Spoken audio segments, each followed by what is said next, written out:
Salam. Belə bir sual paylaşmışdıq. Uyğunlaşdırın. Kim sualla tanış değilsə videonu saxlayaraq suala baxsın. Daha sonra keçək bizim izaha və cavaba. Onlayn sınaqlarımızdakı suallardan nümunədir. Nümunə belədir ki, atalar sözləri seçib deyirlər. Bunu iki cür düşünmüyorlar.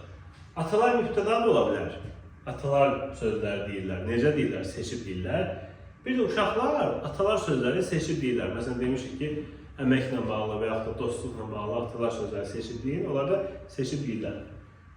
Əminliklə demək olar, əminliklə demək olmaz. Fe'li bağlama işlənmişdirmi? 100%. Seçib sözü burada fe'li bağlamadır. Buna görə A gedir 1'ə. İsmi birləşmək işlənməmişdir. Bunu əminliklə deyə bilmirik. Əgər atalar sözləri ismi birləşmədirsə, birlikdəsə ismi birləşmədir. Yox, atalar mübtədadırsa, orada ismi birləşmək işlənməyib. Ona görə B gedir 2'ə. B gedir 2'ə. Sonra təsirli hallı söz işlənmişdir. 100%. Burada sözləri təsirli hallıdır. İstəyir belə olsun, atalar sözləri seçib deyirlər. Müəyyən təsirli hal.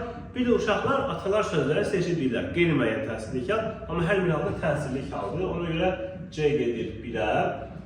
İlk iki söz arasında sintaktik əlaqə var. Ola da bilər, olmaya da bilər. Əgər söz birləşməsidirsə var. Mübtədadırsa atalar onda yoxdur.